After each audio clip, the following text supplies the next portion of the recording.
video is about sources and uses of funds during development phase.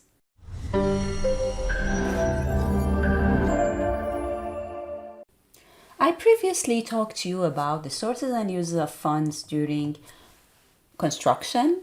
Then I told you about the sources and uses of funds during operation, and I also provided you with templates that you can use to integrate the sources and uses of funds into your own project finance models. Of course, I'm going to put the links down below. But today's topic is about sources and uses of funds during development phase. However, before we get into the topic, for those of you who don't know me, hi, my name is Hediye. I made financial modeling my profession as well as my passion. And my aim here is to make you a pro yourself or simply better at financial modeling. So if that sounds like something you're interested in, please consider subscribing here to my channel. Okay, so what is the development phase? Development phase is basically the time pre-financial close, pre-start of the construction of the project, which is called the development phase. It starts with the idea stage. A developer has an idea to build the road, to build a power plant, and it starts with an idea and then it goes to getting the permits, to doing the studies, hiring people, registering companies, hiring contractors, and all that until, it comes the time when we call it financial close date, when all the agreements are signed, all the contractors are in place, and the construction can start. So all this phase, which we call the development phase, as we said, there are all these activities that will go on during this phase, and somebody needs to fund these activities, okay? And that's the aim of having a sources and uses of fund. So at one point, in the uses of fund statement, you're going to list all your expenses from day one, whatever money the developer has spent on the project, you're going to list it, and then from the hiring the consultants and all of it is going to be in the use of funds. And then you want to see, so you have at one side you have all the costs, and then you want to see how you are going to finance them, or how you finance them if it is historical expenses. Okay, so that's what we call sources and uses of funds. And as we said, we can do it for development phase. Same thing we do for construction and for operation. As you know, the sources and use of funds statement, especially, it's very important during construction. We all have, if you open, any financial model, project finance model, you will see this sources and use of funds, or you should see actually this sources and use of funds statement. And any project documents that you open, you have the summary sources and uses of funds during construction in it. So what I'm saying here is that you need to also have the same during construction. Now we get into this, you might ask me, listen, Hediye, I'm a sponsor, I'm coming, at construction, I'm going to put the money that I'm going to put is going to fund the construction phase. So I have nothing to do with the development phase. So why are you asking me to kind of, include that development phase into my financial model when I am not spending any money? My answer is going to be, can you please go to your sources and uses of funds statement during construction? And then let's have a look at one of them. So you see that you have a line in most of them. You have a line called development cost and fees, or it's somehow embedded somewhere in your cost, the development costs, right? So this development cost is part of your total project cost, and it's going to be kind of based on all the discussion that you will have with the lenders, a sponsor. You're going to say, okay, listen, these were the development costs spent by the developer. If the sponsors is the developer, would say that these are the costs that I have spent as developer, and now we came to the construction. So, and I need to be remunerated, or I already remunerated the developer that I bought the shares from. So this, I need to include that as my equity in the project, because that's the money spent on this project. And the lenders are going to actually look at that, audit all those costs and all the things that are going on around the development cost. So my answer will be, since you have this project, since you have this cost in your total project cost, and you are funding based on that, then you actually need to look at the development phase very closely. Plus, when you're buying those shares from the developer, you better have a kind of you better be able to quantify, the return from the developer's point of view. So you have to look at how much the developer has spent through time and how much they are claiming. So because the developer, when they come to the sponsor, they're going to say, listen, I've spent 5 million, 2 million, 1 million, half a million, and I need to get this amount of premium or remuneration if you want to buy my shares. Okay, so there will be all this discussion about the pricing of the shares from the developer and the premium that the developer needs to get. So in order to have this, to better negotiate the premium that you're going to give as sponsor to the developer, it's good to look at the world from their point of view and calculate the premiums and all that from the point of view of the developer. So I would say that, even if you're a sponsor, you better have the development phase built into your model so that you can negotiate better deals with the developer. And if you're a lender, the same thing. This project cost, this development cost is part of the project cost, is part of the package that the lenders are going to fund or the lenders are going to recognize as equity. So it's good to actually, apart from audit that is going to be done by the auditing firms that they're going to audit this, it's also good that you have a look at this development phase cash flows and make sure that the premium that is included is acceptable or is fair to you. If, for example, the sponsors overpay the developer, it's their problem, and you can just judge based on your experience in previous project that they have overpaid, and you might just want to not include that in the project cost and recognize this as equity. So that's why if you're lender or sponsor, both of you, you better have this development phase built into your model. Oh, when it comes to developer, the developers, their answer is most of the time, listen, I already have a spreadsheet and which I keep track of all my expenses. And it's normally a messy and, not a very organized spreadsheet.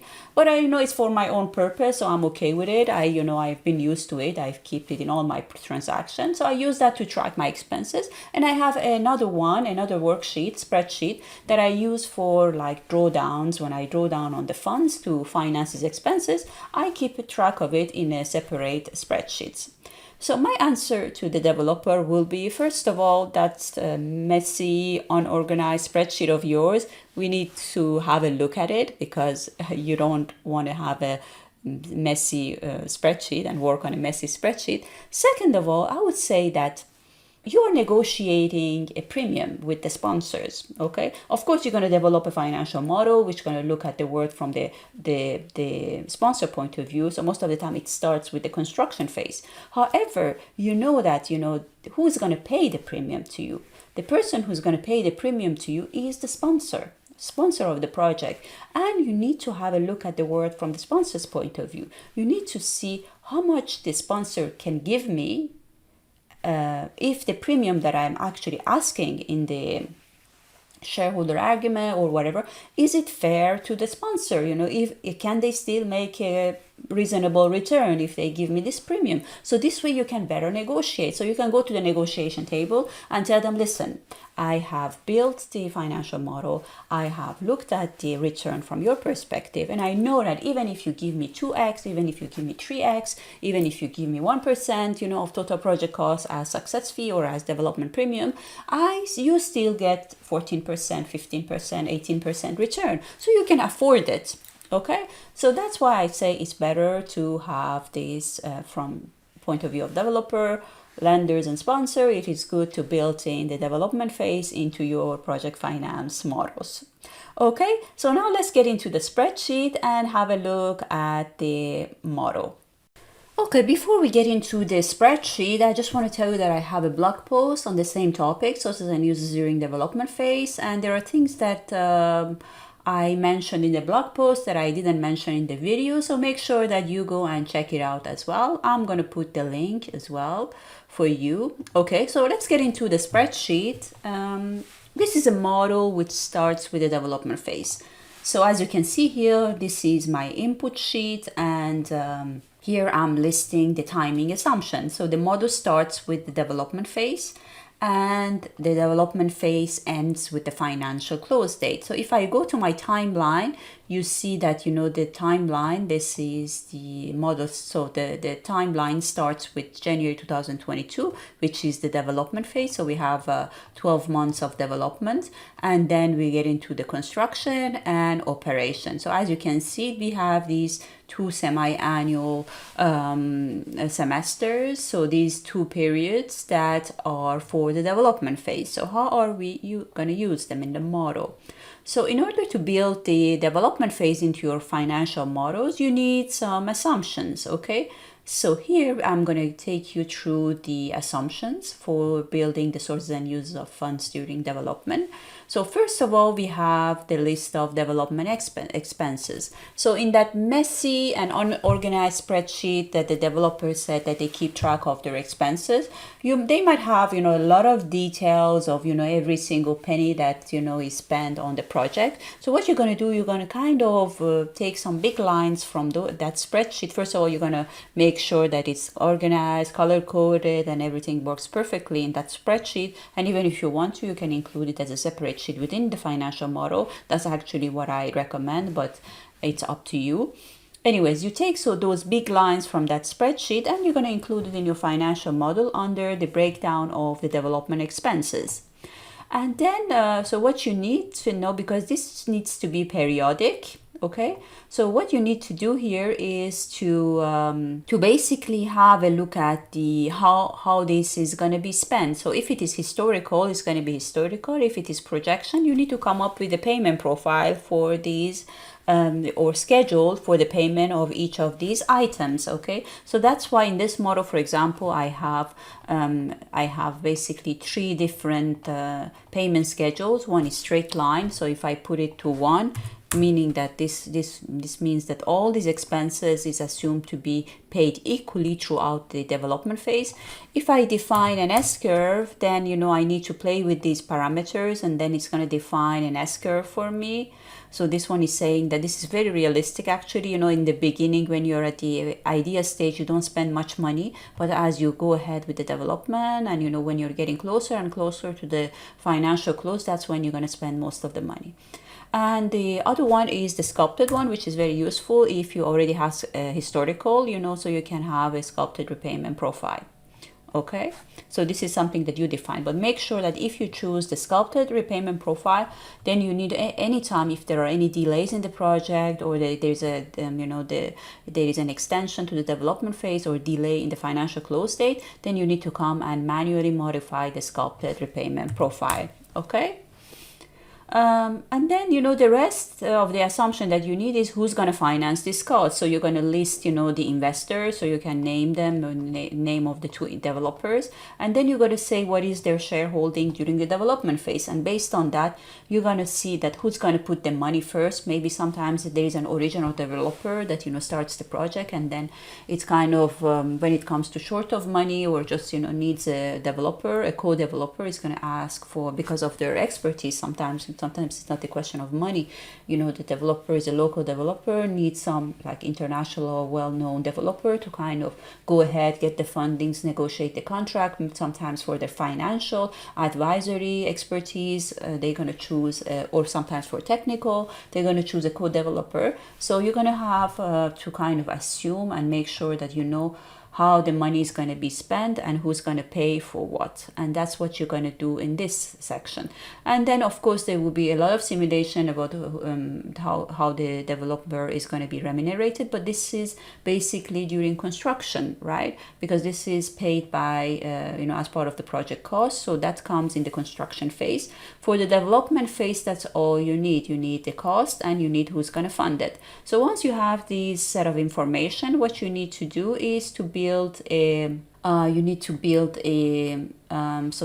is my so in this model it's what I call a dual timeline. So it's basically all the pre-operation costs are actually projected on monthly basis, and then construction is also monthly because we need to monitor them very carefully. And then the operation is basically in these sheets is on semi-annual basis because the debt is going to be repaid on semi-annual basis. Okay, so we're going to work with a timeline that is monthly for development phase, and we have a sheet called development. or development, yes, dev for development. So what we're going to do is that same thing that we did for the construction. We're going to basically have the periodic development expenses, all these that we set these costs. We're going to project them periodically throughout the development phase, throughout these 12 months of development, and that's the chart that you've seen here. So this is how they are spent. And then based on the assumption that you said, whether it's going to be the pro rata, whether it's going to be developer one is going to put all the money first and all that, you're going to come say how these expenses are going to be funded. So this is the total expenses, development expenses. For this one, we said that the developer one is going to come first and it's going to put all the money, and then the remaining is going to come from the developer number two. Or if you want to, you can switch to pro rata. So all of them, both of them are going to basically fund it on pro rata basis. Okay. So one thing that you need to make sure is that whatever are the assumptions that you assume, always you need to have a check in your model to make sure that the sources and uses of funds matches, meaning that you don't have any shortfall in any of the development phase. So all the time when you have a cost, you have the sources, you have the funds to basically pay for that expense. Okay, so once you have all this information and you have it in the calculation sheet, then you need to come in your summary sheet, and somewhere in your summary sheet you need to, same thing that you do for development phase, you can come and basically have a simple table with charts to show the sources and uses of funds during development. Okay, and say that, okay, so these are the costs that, you know, the developer has spent or will spend, and this is how it's going to be funded. And you can have some pie charts and bar charts to also summarize the sources and uses of funds statement. Okay, so I don't know if you're interested to have the template. Of course, I mean, I'm not going to be able to share with you the whole complete model, but what I can do, I can extract, you know, this just the development phase portion of the financial model, extract it in a file and share it with you. But it depends on you if you really want that. If you really want that, please leave a comment below and tell me that I want the file, or please share the file, and then I'm gonna basically upload it or send it to you individually. I mean, I don't know, we will see if there are many requests, and I'm gonna basically upload it on my Eloquence channel. If it's one or two, we can just, you know, I can just send it to you with an email. Okay, but you know, it's all up to you if you like it. So make sure that you tell me by email, or you know, just in the comment section, just tell me that you want the file, and then I will share it with you. Okay, so that's it for me. I hope you could use, or you will use this hints and tricks that I told you in this video, and I will see you hopefully in my next video. Thank you and bye.